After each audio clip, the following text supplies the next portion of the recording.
Yusra Malik was 33 years old, though most people guessed her age closer to 25, a fact that had caused her both amusement and trouble throughout her career.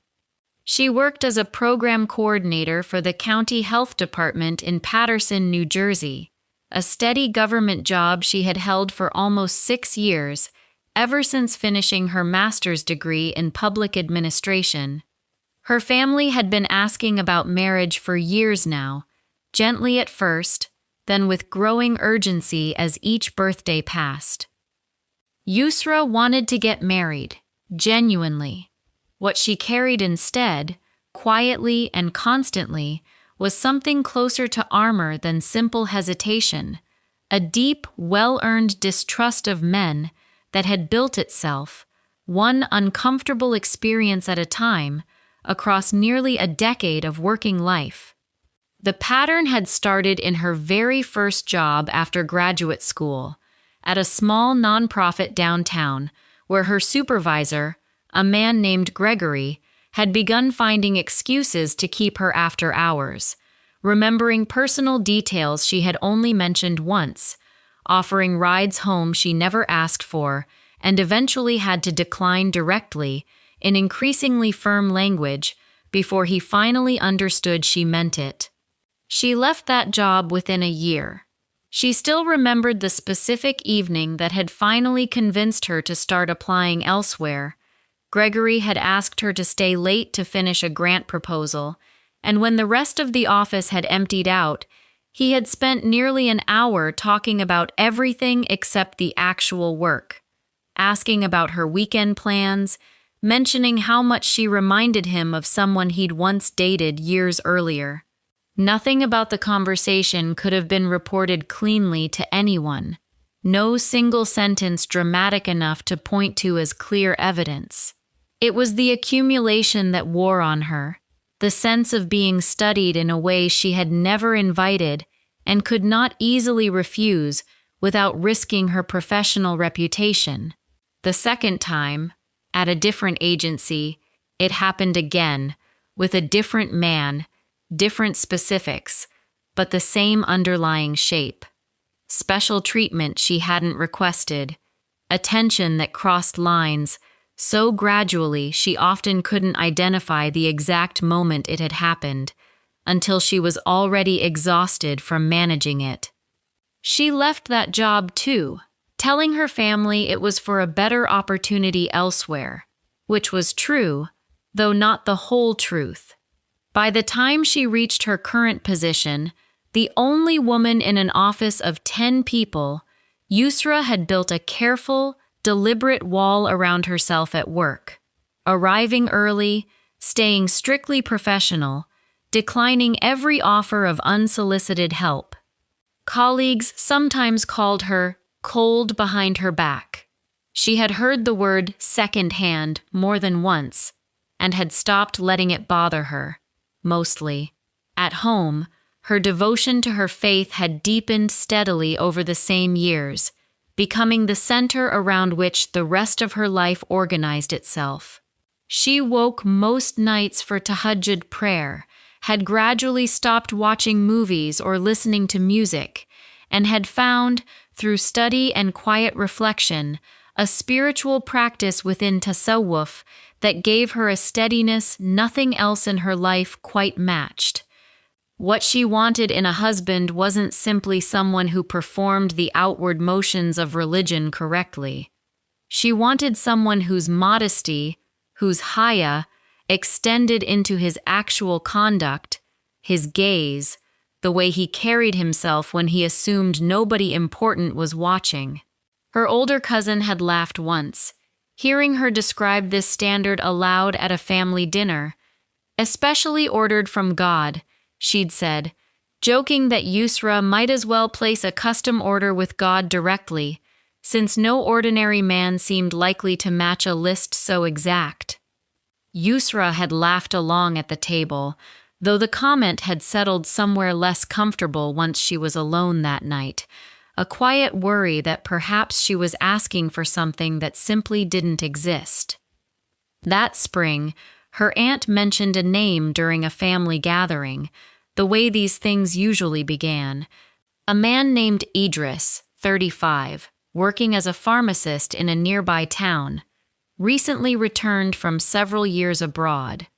Her aunt described him, with obvious enthusiasm, as serious about his faith, well-mannered, and still unmarried despite several previous proposals.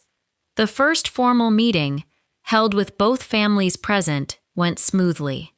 Idris spoke carefully, kept his eyes mostly lowered, and asked thoughtful questions about Yusra's work and her spiritual practice, rather than anything superficial. Over the following weeks, the families arranged several more meetings, always supervised, always respectful. Idris seemed, in every visible way, to be exactly the kind of man Yusra had been quietly hoping existed.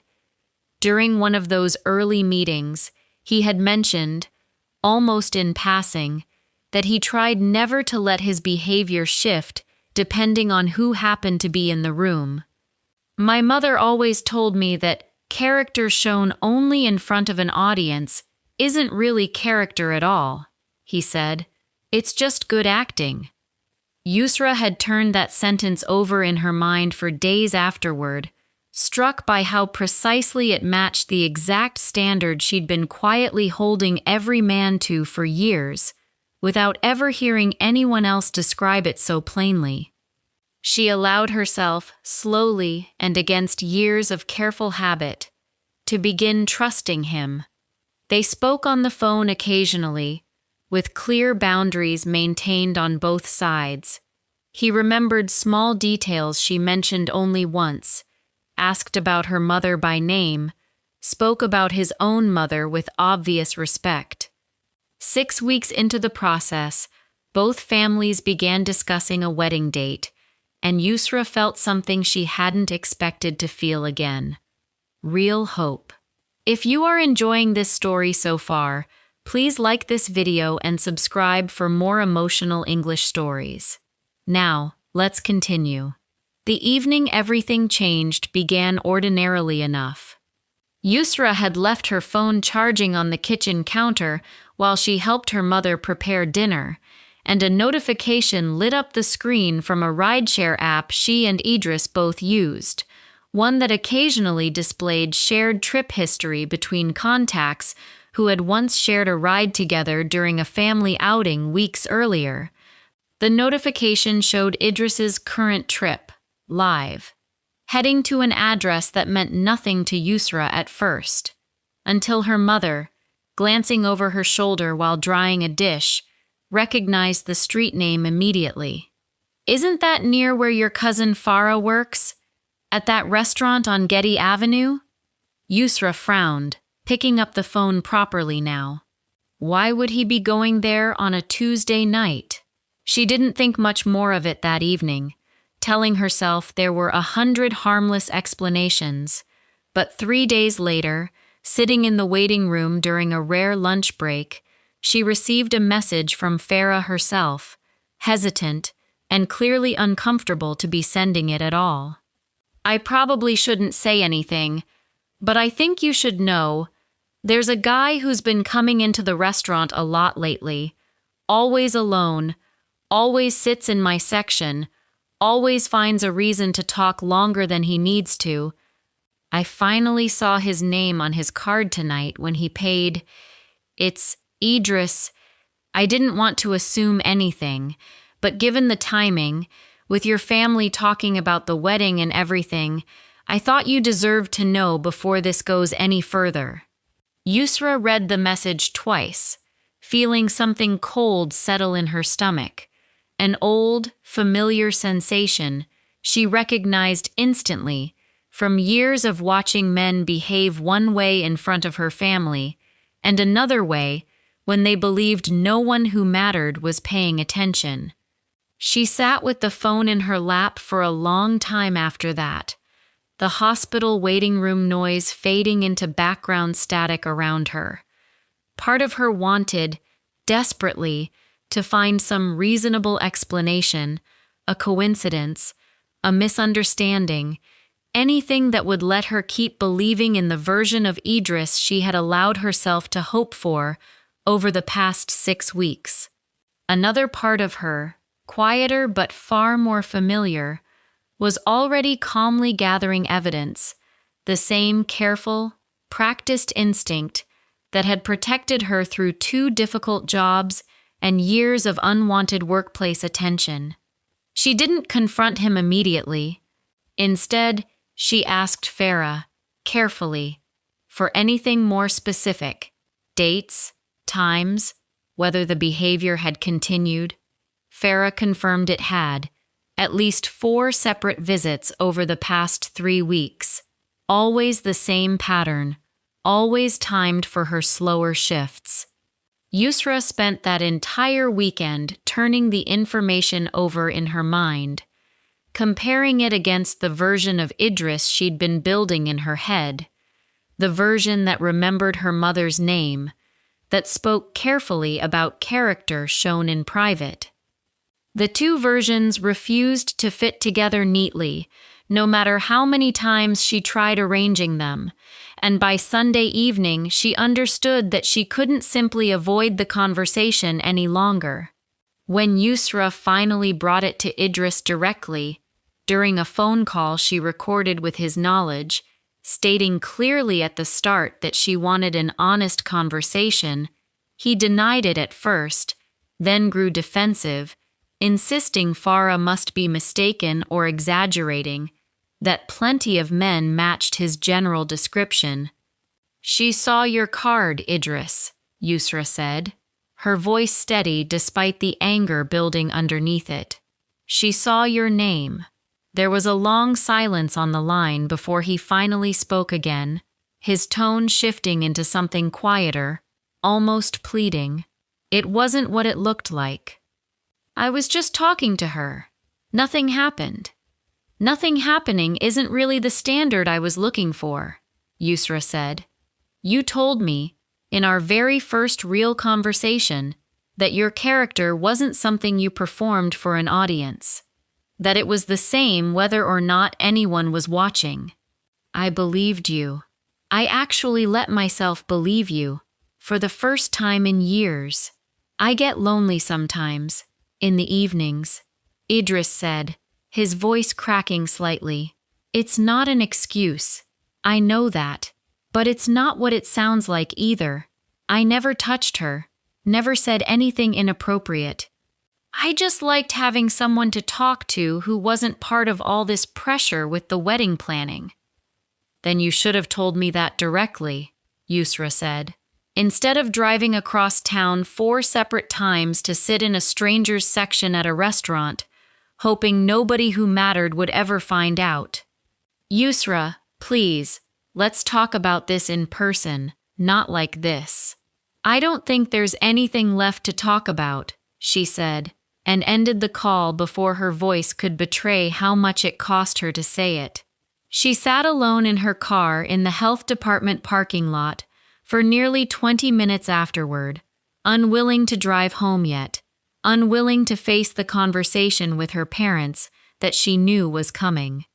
The betrayal stung less than the exhaustion underneath it, the tired, familiar realization that once again, careful patience and cautious trust had led her right back to the same disappointing pattern she'd spent her entire adult life trying to avoid. Her family's reaction, when she explained everything the following evening, was more complicated than she expected. Her father, who had grown fond of Idris over the past weeks, seemed reluctant to accept it at first. "Are you certain, Beta? Restaurants are public places. Maybe there's an innocent explanation." 4 separate visits, always during her slower shifts, always finding excuses to linger, Yusra said. "I've spent my whole career learning to recognize exactly this pattern, Dad. I'm not imagining it. But the wedding date is already being discussed with his family," her father said, rubbing his forehead. "Calling this off now, over something we can't fully prove, It will cause talk. People will ask questions. People asked questions after I left my last 2 jobs too, Yusra said, her voice steady but firm. I've never once let that stop me from doing what needed to be done. I'm not going to start now, over something this important. Her mother, standing quietly by the stove, finally spoke. Let her decide this one, Ahmed. She's the one who has to live inside that marriage, not us. If she says the pattern is familiar to her, then it is familiar to her, and 30 years of watching her navigate exactly this kind of situation should count for something. Her father was quiet for a long moment, then nodded slowly, some of the tension leaving his shoulders. You're right. I'm sorry, Yusra. I think I wanted this one to work out so badly that I almost talked myself into ignoring what you were actually telling me. The engagement was called off within the week, quietly, without public explanation beyond the vague phrase both families agreed to use, that things simply hadn't worked out. Yusra spent the following month feeling, in equal measure, relieved and completely exhausted, wondering whether her original fear, the one her whole family had gently tried to talk her out of for years, had simply been proven correct all along. Perhaps the kind of man she was looking for really didn't exist, not outside the careful performance of a few good weeks designed to earn her family's trust. It was nearly 6 months later, at a cousin's wedding she'd almost skipped entirely, that she met Zade, a soft-spoken civil engineer visiting from Minneapolis for the celebration, seated at her table entirely by coincidence of the seating chart. He mentioned, almost offhand, that he'd once turned down a serious proposal himself, from a woman whose family had impressed him, but whose own guardedness toward him, he later realized, had actually been a warning sign worth respecting, rather than something to push past. I used to think patience meant convincing someone to eventually trust me, he said. Now I think it means letting someone watch you carefully for as long as they need to, without getting frustrated that they're watching at all. That's an unusual thing for someone to say at a wedding reception, Yusra said, half smiling despite herself. My older sister went through something similar to what you're describing, actually, Zade said.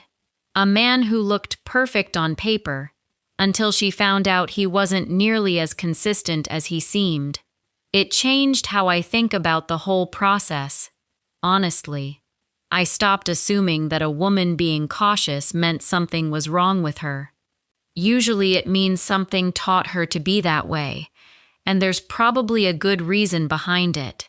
Yusra found herself watching him closely throughout the rest of that evening, out of habit more than any real expectation, cataloging small things the way she always did. How he spoke to his elderly grandmother at the next table. How he handled an awkward moment when a young cousin spilled juice on his sleeve, laughing it off gently instead of showing any flash of irritation. How he never once let his gaze linger anywhere it shouldn't, not carefully, not performed, simply consistent. Their families arranged a proper introduction 2 weeks later. Yusra told him everything, this time at the very first real conversation, about Idris, about the restaurant, about exactly what she had learned to watch for and why she no longer trusted easy charm on its own. I'd rather you tell me all of that now, Zade said, than have you spend our entire courtship quietly testing me without my knowing what the test even was. That's not fair to either of us. Most men get defensive when I explain my reasons, Yusra admitted. I'm not most men, Zade said simply. Watch me for as long as you need to. I'm not in a hurry, and I'm not going anywhere. Over the following months, Yusra did exactly that, patient and careful, comparing every small moment against the pattern she now understood so precisely. Nothing about Zade ever cracked under that scrutiny. If anything, the consistency of his character, examined that closely, only grew more convincing with time, rather than less. On the morning of her nikah, sitting with her mother while she finished getting ready, Yusra thought back to her cousin's old joke about placing a special order with God for a man who didn't exist. "I don't think that's really what happened," she told her mother quietly. "I think I just had to learn, painfully, exactly what I was looking for, closely enough to recognize it the moment it actually showed up. If I hadn't gone through what happened with Idris, I'm not sure I would have known how carefully to watch Zade, or how much that kind of watching actually mattered." Her mother smiled, adjusting the final fold of her daughter's dupatta with steady hands. "Your caution was never the problem, Yusra. It just needed the right man to finally prove it justified instead of unreasonable. Do you regret how hard you pushed for me to give Idris a real chance?" Yusra asked, looking back. Her mother considered the question seriously before answering. "I regret not trusting your instincts sooner, when you first started hesitating about him, before anything with the restaurant even came out. I think, as a mother, I wanted so badly to see you settled and happy that I let my own hope get ahead of what you were actually telling me. I won't make that mistake again, with whatever comes next in your life." Yusra reached over and squeezed her mother's hand. "You believed me in the end, though. That mattered more than you probably realize. That's the least any of us owed you," her mother said, "after everything you'd already learned to carry on your own, long before any of us fully understood how heavy it actually was." If you liked this story, please like, comment, and share. More simple and emotional stories are coming soon.